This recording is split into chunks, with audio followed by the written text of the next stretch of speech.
빅토를 통해 민심을 묻고 읽어보는 민심은 Y. 한 주간 민심의 흐름을 살펴보는 시간이죠. 민심은 Y. 오늘도 배종찬 인사이트K 연구소장, 노정열 방송인 두 분과 함께 해야 되는데 배 소장님이 좀 늦으셔서 노정열 방송인과 먼저 시작을 하겠습니다. 어서 오십시오. 안녕하세요. 노정열입니다. 네, 오늘 국민의힘 혁신위원회 얘기부터 먼저 해봐야 될 것 같습니다. 인선이 완료가 돼서 오후에 이제 명단이 발표됐거든요. 네. 뭐 청년들도 다수 포함이 된 것 같고 12명의 혁신위원 라인업 어떻게 보셨습니까? 그래도 평가하고 싶은 점은 우리 사회 절반 이상인 여성분들이 7명 들어갔고 네. 또 청년 하는데 MZ세대라 불리는 2030 청년들이 6명 참여하게 된 것은 굉장히 혁신에 걸맞는 인선 구성이고요. 신경을 쓴 것 같아요, 그 부분은. 그 정도 신경을 안 쓰면 혁신 위원회가 아니고요. 예. 잘한 것이고 다만 또 구체적으로 내용을 살펴보면 뭐 재선의 박성중 의원 또 김경진 검사 출신 동대문을 위원장은 사실 민주당 계열도 왔다 갔다 했다가 당적으로 왔다 옮기신 갔다 하신 분이에요. 분인데 그게 혁신에 걸맞는 건지는 모르겠습니다. 현직 의원은 한 번도 한 적이 없지만 그럴 바에는 차라리 저는 윤재혁 원내대표나 또 김기현 당대표가 있고 또 이만희 사무총장이 있어서 가장 중요한 넘버 1, 2, 3가 다 영남 출신이라 도로 영남당이라는 지금 비판을 받고 있지 않습니까? 예. 차라리 저는 이 혁신위원 중에 거의 절반을 호남 쪽에서 또 충청권 쪽에서 이렇게 지역 안배를 하는 것이 우리나라 정치 개혁에 굉장히 중요한 화두이기도 합니다. 예. 그래서 잘한 점은 여성 청년을 많이 배려한 점 잘했다. 아쉬운 점은 오신환 서울시 정무부시장도 또 다선의 의원 출신이에요. 예. 차라리 금배지 하나 정도 말고는 다 없는 사람들, 금배지를 달아보지 않은 사람들, 그리고 예. 그들이 원하는 지역 안배, 호남도 했어야 되고 또 직능별로 보면 너무 교수들이나 조금 완전 셀럽은 아니지만 조금 화이트 칼러들에 가깝습니다. 네. 예, 그래서 인요한 혁신위에 걸맞는 그런 배분을 했다 하면 저 같으면 노동자도 중요합니다. 그런 직능의 다양성에 있어서 네. 좀 아쉽다는 지적이신 그리고 거고요. 또 자영업자가 우리나라에 많거든요. 네. 그런 분들도 담아야 과연 인요한 혁신위가 정책적인 것이든 공천에 관한 것이든 그야말로 대한민국 일반 보통 사람들의 그 여망을 담았을 수 있지 않을까 예. 생각을 합니다. 그래도 어쨌든 인요한 혁신이기 때문에 그래도 여성과 청년을 이 정도 배려한 것에 대해서는 평가합니다. 뭐 오늘 가까스로 완료는 했습니다만 과정이 순탄치는 않았습니다. 그렇죠. 천하람 뭐 순천 이제 당협위원장이나 또 윤일숙 전 의원도 제안을 받았는데 거절한 사실을 밝혔거든요. 이런 구인난 과정 어떻게 보셨어요? 뭐 이제 저도 평론도 하고 진행도 하고 방송인이지만 또 시민의 한 사람으로서는 좀 전에 말씀드린 것과 같은 맥락이라면 천하람 그 청년입니다. 천하용인이라는 또 네 분의 대표성이 있는 멤버들이 있었고 근데 윤희숙 전 의원이 혁신에 걸맞는 사람인지는 모르겠습니다. 저의 평가는 그렇습니다. 예. 뭐 눈물을 흘렸던 일종의 누리꾼들한테 이제 가짜 전세입자라는 별명까지 얻은 분인데 물론 뭐 경제통이라는 뭐 장점도 있습니다만 그런 분한테 굳이 제안을 해서 거절당할 이유를 무엇인 것이며 네. 지금 천하람 위원장 정도에게 거절을 받았다는 것은 굉장히 뼈아픈 부분이죠. 왜냐하면 천하람 위원장은 이준석 전 대표 계열로 분류되면서도 예. 지금 똑같이 또 행보를 하고 있지는 않습니다. 예. 신당 창당과 관련해서도 어쨌든 이제 인요한 교수가 안고 가야 될 숙제가 바로 전직 의원들 또 현직 호남 계열의 위원장을 흔쾌히 받아들이지 못하게 한 점. 예. 네, 그런 점은 저 한계로 지적이 될 것 같습니다. 네, 인선 과정에서의 구인난 어서 짚어보는 오세요, 사이에 배종찬 인사이트K 연구소장 오셨습니다. 네. 어서 오십시오. 죄송합니다. 요즘 이게 너무 바쁘셔가지고 이게 이동을 하다 보니까 네. 참 쉽지가 않네요. 제가 하여튼 청취자분들께 죄송하다는 말씀을 드려요. 예. 이따 또 다른 인사도 드려야 되는데 그건 이따가 드리도록 하고. 예, 오늘 국민의힘 혁신위원회 인선에 네. 대해서 저희가 코멘트하고 있었는데 어떻게 보셨어요? 글쎄 뭐 저는 그렇습니다. 이제 정치라는 게 뭐 마냥 안 좋게 보기 시작하면 뭐 다 안 좋게 생각하는 것이고 또 마냥 아무 근거 없이 막무가내로 좋게 생각하면 또 좋게 생각하는 건데 저는 네 가지 기준을 정해봤습니다. 하나는 이제 여성이 그래도 많이 포함됐느냐. 예. 일단 개개별 성별 평가를 배분. 떠나서 그다음에 이제 MZ 세대가 좀 포함이 됐느냐, 또 이제 호남이 있느냐, 비윤이 있느냐, 그게 이제 중요할 겁니다. 국민의힘은. 예. 저는 그런 점에서 일단 가능성은 살려놨다. 근데 이제 중요한 건 그렇겠죠. 저는 지금 잘했느냐 못했느냐는 보다도 그래도 뭐 혁신위원이 되는 사람 중에서는 뭐 박성중 의원이 어떤 사람이냐 저떤 사람이냐 김경진 위원장이 어떤 사람이냐 저떤 사람이냐 그건 좀 지켜봐야 될 것 같아요. 네. 개개인의 평가가 아니라 혁신위 전체에 대한 평가니까 저는 그런 점에서는 가능성은 살려뒀다. 네. 근데 중요한 것은 대체로 혁신위 활동이 무한대로 활동할 수 있는 건 아니잖아요. 그러면 뭐 11월 중순이나 이렇게 가시적인 성과가 나와야 되는 시점까지 예. 정말 혁신위 다운 평가를 그건 결국 지지율일 거예요. 예. 국민의힘 지지율이 한 조사 기준을 할 때 뭐 갤럽 조사 기준이든 아니면 MBS 4개 여론조사 기준이든 적어도 갈목하게 뭐 7에서 한 10% 가까이 올라가는 변화가 있다. 네. 그럼 뭐 성공적으로 평가할 수 있는 것이고 그게 아니라 오히려 지지율이 제자리 걸음을 하거나 오히려 뒷걸음질을 치는 상황이 벌어진다. 그럼 그건 실패인 거죠. 예. 그 요즘 이준석 전 대표 또 유승민 전 의원 신당 창당설이 계속 흘러나오고 있어가지고 혁신위원회가 이준석, 유승민 이 두 사람도 끌어안고 갈 수 있을 거냐 이 부분도 관전 포인트입니다. 어떻게 보세요? 저는 오히려 시각을 달리해서 유승민 전 의원 그리고 이준석 전 대표가 혁신위에서 합류하라는 그런 신호를 과연 받을까요? 제가 보기에는 안 받을 것 같습니다. 네. 예, 뭐 말리 좋아 전권이지 사실 전권이 있을 수 없는 상황인 것이 일종의 국민들에게라도 대통령실에는 정무수석이라는 분이 있습니다. 예. 일종의 정무적인 걸 발표하는 분이거든요. 물론 비서실장이 할 수도 있습니다만 두 분 중에 한 분이라도 우리도 인유한 체제를 정말 쌍수를 들어 환영한다. 정말 당과 요즘엔 청이라고 하는 용이라 그러죠. 당용이 각자의 갈 길을 가면서 국민들에게 민생으로 보답하는 그런 길을 뭐 전의 표현이라면 차분한 진행이거든요. 예. 그렇게라도 어쨌든 환영의 메시지가 들어와야 용산에서도 허락을 했구나.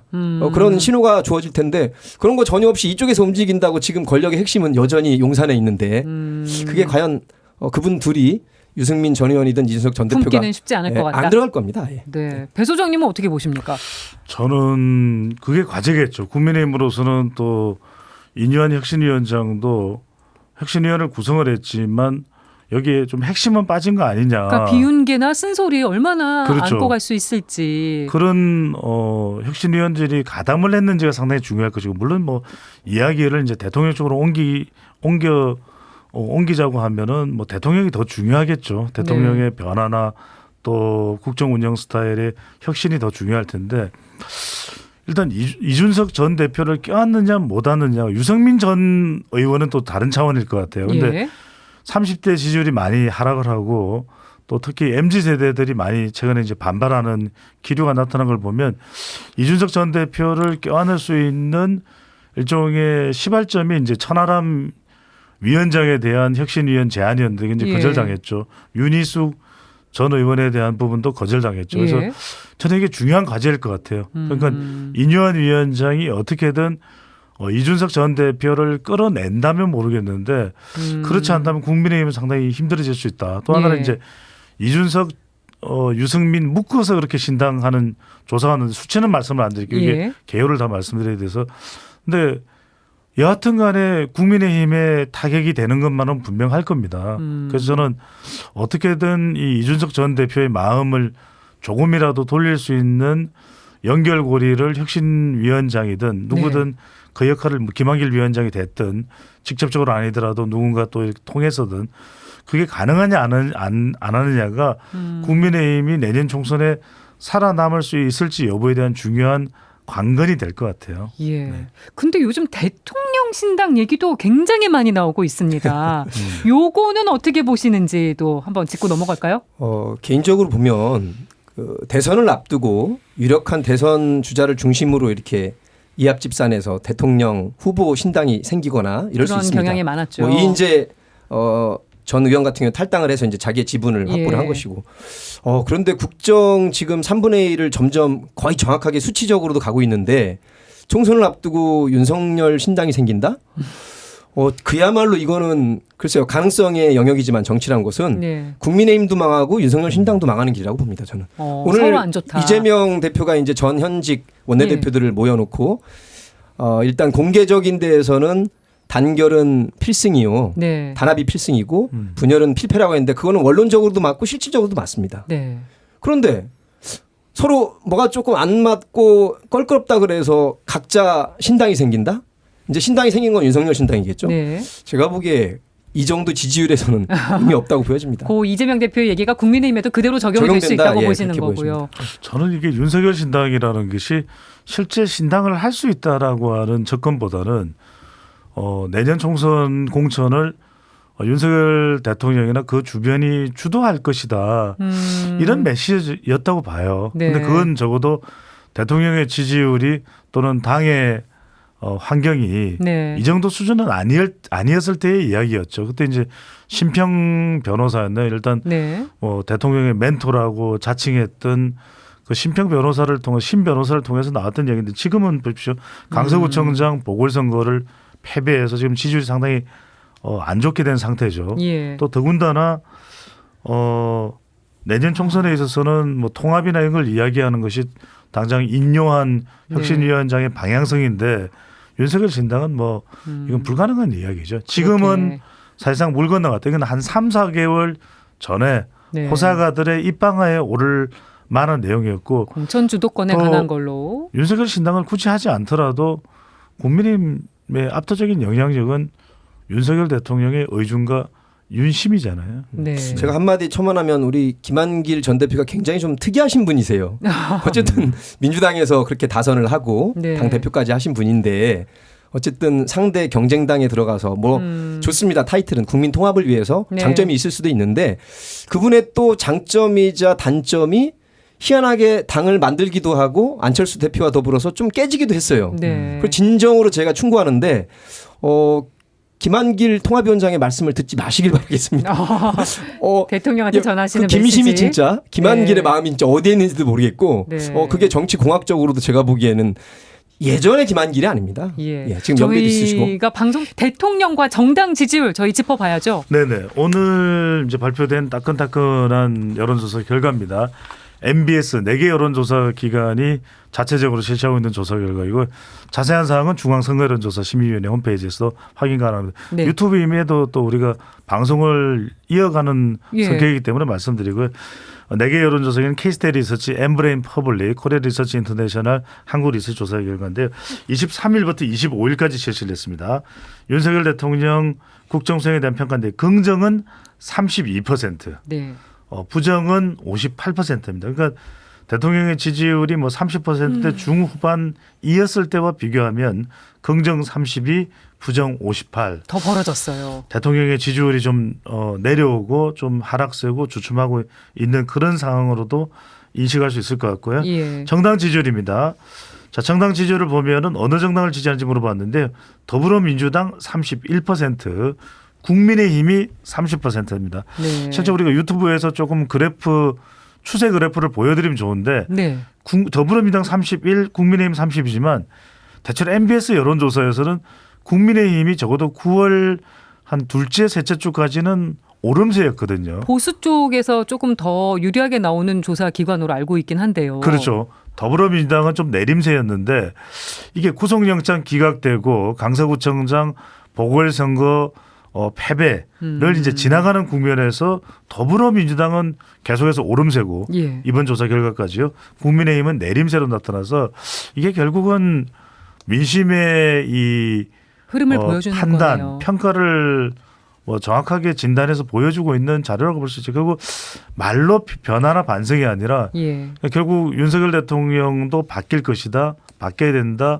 국민의힘도 마찬가지고 인요한 혁신위원장도 그 부분을 제일 강조하지 않습니까? 네. 뭐 아내와 자식 빼고 다 바뀌어야 된다. 뭐 이제 여성의 경우에는 남편과 자식 빼고 다 바뀌어야 된다. 지금 나오는 이야기는 사실은 가족이 다 바뀌어야 된다. 이런 이야기를 하고 있는 네. 상황이고 또 뭐 낙동강 하류 부분에 대해서 이제 이 이른바 영남 중진 의원들의 험지 출마 이야기를 하고 있는데 네. 그런 부분에 대해서 워낙 반발이 있으니까 아이고 농담한 거 아니야 뭐 이렇게 이야기를 했는데 사실 그 부분에 대해서도 굉장히 진지한 논의가 필요할 거예요. 네. 그래서 그런 게 실제 행동으로 가시적으로 나타났을 때 어떻게 될 국민의힘이 것인가. 지금 내려가는 이 하락세를 반등시킬 수 있는 반등을 시도해 볼 수 있는 그런 동력과 디딤돌이 만들어진다고 봐야 되겠죠. 예, 노방송이는 대통령 지지율, 정당 지지율 추이 어떻게 논평하시겠습니까? 참 어려운 상황입니다. 왜냐하면 이제 여론조사가 실시된 이후로 그리고 이제 보수 정부, 진보 정부 상대적으로 이렇게 차이가 있다고 했을 때도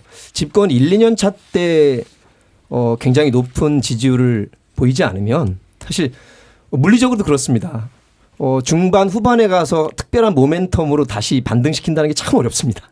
그리고 그 지지에 대한 국민적 관심 또 그래도 내가 안 찍었지만 잘해주길 바란다는 그 마음 네. 그게 1, 2년 차까지밖에 별로 없어요. 근데 이제 2달 남짓밖에 안 남았습니다. 동력이 떨어지고 있다. 예, 이거 참 어떻게 반등의 모멘텀을 만들어낼지 저는 주문을 한다면 정말 뼈 깎는 혁신의 마음이 바로 윤석열 대통령과 대통령실 특히 검사 출신들에게 있어야 된다고 보는데 예. 3분의 1 해보니 이제 수사와 기소는 전문가들이고 똑똑합니다. 스마트해요. 그러나 경제 영역, 외교 영역, 국방, 문화, 복지 다 다른 전문가의 영역을 우리가 인정을 해줘야 됩니다. 예. 그래서 당에 대해서 김기현 대표가 어쨌든 안 물러났기 때문에 김기현 대표의 또 다른 의미로 전권을 실어줘서 네. 혁신이가 하는 전권이 따로 있고 당도 할 일이 있습니다. 100석이 넘는데요. 그 모멘텀을 살려주도록 선언을 멋진 마음으로 잘 해주시고 네. 또 한 가지는 대통령이 직접 지휘하지 않습니다. 국회나 생방송을 보면 한동훈 법무부 장관이 지금 지휘를 하고 있거든요. 예. 한동훈 법무장관도 이제 인식 전환을 하셔서 1년 반 동안 모든 걸 다 보여줬지 않습니까? 오늘도 또 일어난 일이 뭐 대선이 끝난 지가 언제인데 아직도 그 기사 하나를 가지고 기자들을 압수수색하고 있습니다. 이런 거 지지율에 전혀 도움 안 됩니다. 예. 총선에 도움 안 됩니다. 더군다나 승자 아니겠습니까? 네. 그리고 대통령실에서 당도 놔주고 또 한동훈 법무장관으로 한 우리 검찰팀이 네. 갑자기 뭐 중지를 하면 이상해 보이더라도 그게 또 남는 일입니다. 1년 반 동안 굉장히 몰아붙였거든요. 네. 이제는 살림에 올인할 때 그래야 민주당이 두려워할 국민의힘도 살고 지지율도 올라갈 겁니다. 네. 이렇게 내려놓는 작업을 안 하면 제가 보기에 지금 160여일 남았는데 어려울 겁니다. 정부와 여당의 쓴소리를 해주셨습니다. 저는 뭐 지지율은 또 변합니다. 지지율은 또 변하는데 가만히 있으면 안 변하겠죠. 그러니까 절박한 심정에서 정말 살을 도려내는 그런 노력을 기울였을 때 이제 변할 것인데 네. 앞서 이제 이 MBS 여론조사 중앙선거 여론조사 심의위원회 홈페이지에서 이제 자세한 내용은 확인하실 수 있는데 결국 이런 데이터를 읽으면서 그 데이터를 데이터의 메시지를 민심으로 읽고 네. 바꿔 나가는 그게 제일 필요한 거죠. 그냥 무턱대고 바뀌는 것도 이게 무슨 언발의 오줌 누기식으로 예. 바뀔 수 있는 게 아니거든요. 그렇다면 중요한 건 저는 세 가지다. 탈탈친. 탈탈친 탈탈친. 뭐의 준말이십니까? 탈은 뭐냐면 탈은 탈이념. 음. 이제 정말 국민들은 이념으로 먹고 사는 생각 안 하거든요. 예. 그게 민심이고요. 또 하나는 탈친윤. 그러니까 대통령은 정말 나에게 욕하는 사람의 이야기를 더 들을 수 쉬운 일이 아닙니다. 네. 하지만 그 어려운 일을 오바마는 해냈거든요. 오바마는 자기에게 가장 쓴소리를 하는 렘 이마누엘 지금 주일 미국 대사입니다. 네. 이 사람을 제일 가까이 뒀어요. 이제 하원 유대계 출신인데 유대계인데 하원 연방의원도 했고 네. 시카고 시장도 역임했는데 정말 오바마 대통령이 제대로 안 하면 비서실장도 했어요. 초대 비서실장도 했는데 멱살을 잡을 기세요. 오바마 왔다 헬 막 이러거든요. 네. 그러니까 그런 정도를 할 정도의 누군가가 옆에 있고 그 사람을 내쳐버리면 그런 역할을 아무도 할 수 없을 겁니다. 그런데 그런 조언을 하는 거에 대해서 오바마 대통령이 순순히 받아들였다는 거. 마지막에 이제 탈탈친에서 친은 뭔지 아십니까? 뭘까요? 이 친은 친민생. 친민생. 친민생입니다. 결과적으로는 대통령도 강조했잖아요. 그럼요. 그러니까 이제 그걸 행동으로 보여주는 게 중요합니다. 네. 어떤 것이 민생이라는 것도 이미 대통령실이라는 게 얼마나 그래도 어떻게 평가하든 간에 자기 나름대로 내놓으라 하는 사람들이 가서 일을 하는 곳이거든요. 그리고 네. 뭐 MB 정부든 박근혜 정부든 경험 있는 사람들이고 그 사람들이 써놓은 숱한 보고서가 있을 겁니다. 그걸 읽어보면 답은 나와 있어요. 예. 그러니까 이제 말이 아니라 이제 정말 NATO 이야기하지 않습니까? 네. No action, 토크 온리가 아니라 정말 액션을 할 수 있는 정말 터미네이터 아놀드 슈왈츠네거 같은 사람이 되는 거죠. 네, 두 분의 이야기를 용산과 이제 국민의힘에서 잘 들어주셨으면 좋겠네요. 또 민주당에 대해서 말씀드리면 민주당은 이미 혁신과 통합이라는 혁통의 그 역사가 있습니다. 네. 오늘 원내대표 전현직들이 비공개 때 이렇게 쏟아낸 작심 발언을 보면 조금 순탄치만은 않아 보였어요. 그랬을 겁니다. 그럼 과연 자꾸 개딸이라는 표현이 잦아들고 있는데 다시 또 자기들이 해결을 못하고 당대표한테 쪼르르 달려가서 당신이 해결하셔. 이거 굉장히 아직 정신을 못 차린 것 같습니다.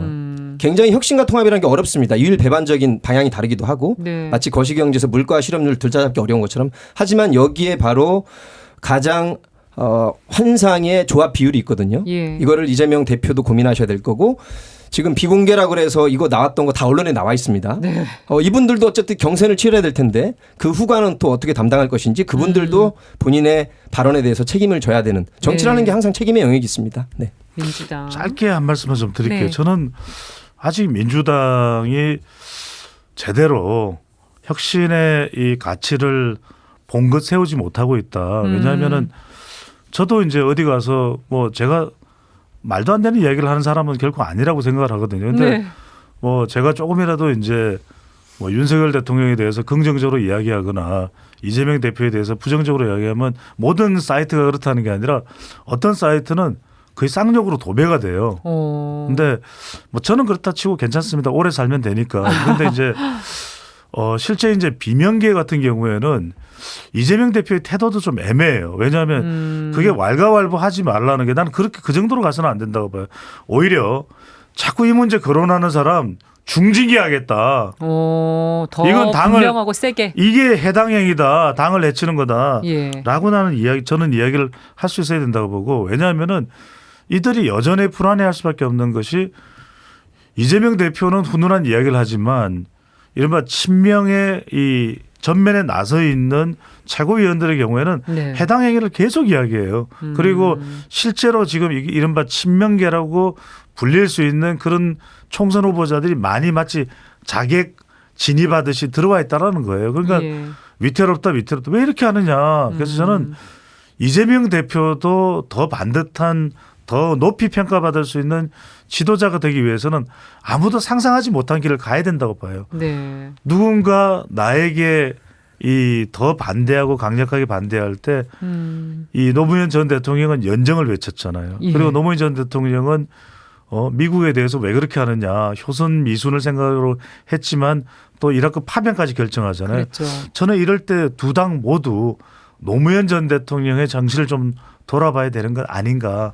대한민국은 분명 희망이 있습니다. 네. 저는 그렇게 했으면 좋겠다는 아이고야 생각입니다. 제가 좀 했나요? 네. 오랜만에 또 노 전 대통령 목소리 들어봤고요. 정말 짧게 오늘 또 이 얘기가 있어가지고 총선 6개월 앞두고 여론조사 기관들이 ARS 조사 방식 더 이상 사용하지 않기로 한 부분 이것도 짧게 짚어주시면 좋겠습니다. 제가 말씀드리면 이건 이번에 나온 이야기가 아니에요. 이미 여러 번 나왔는데 20년 전 이전부터 나왔던 이야기고 계속해서 이건 이야기는 뭐냐면 어느 조사가 더 정확하냐 그리고 어느 조사 방식이 더 정확하냐에 대해서 끊임없는 논쟁이 있어 왔던 겁니다. 그러니까 예. 이제 뭐 면접원이 직접 물어봐야 자동응답 조사에서의 성별을 알 수 없는 것, 예. 연령대를 알 수 없는 것, 그런 게 사고가 빚어지기도 했거든요. 또 하나는 이제 응답률도 적어도 어느 정도 높아져야 그게 더 정확한 건 아니냐 이렇게 이야기를 하는데 이게 어느 한쪽이 뭐 전적으로 옳다고 이야기를 할 수가 없는 상황이에요. 그리고 이건 이제 오해를 하면 안 되는 건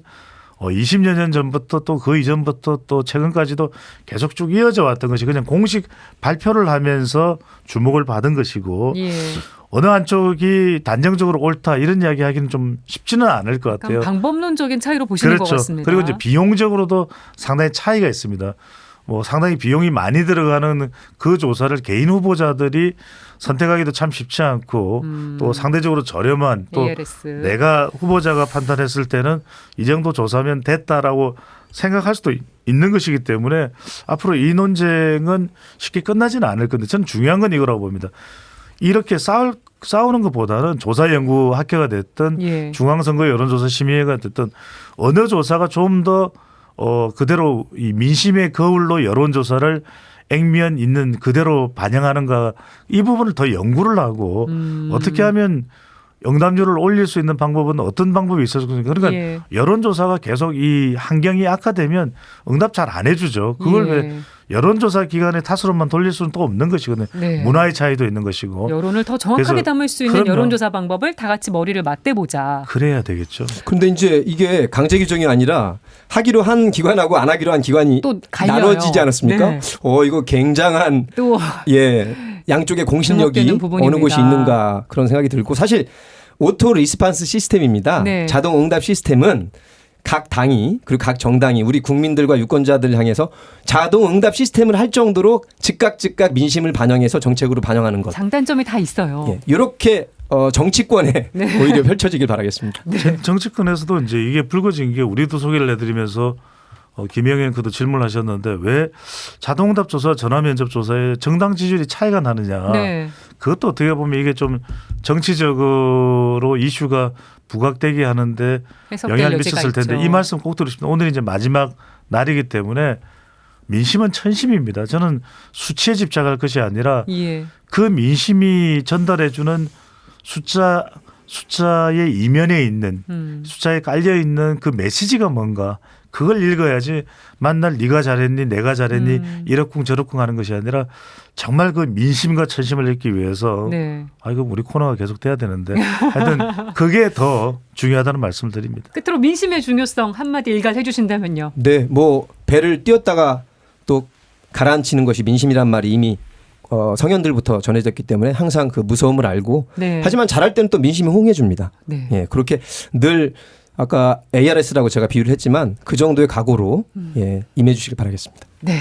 오늘 배종찬 인사이트K 연구소장, 노정열 방송인 두 분과 함께한 민심은 와이 이렇게 인사를 드리게 됐네요. 두 분 그동안 감사했습니다. 네, 여러분들 고맙습니다. 건강하십시오. 건강하십시오.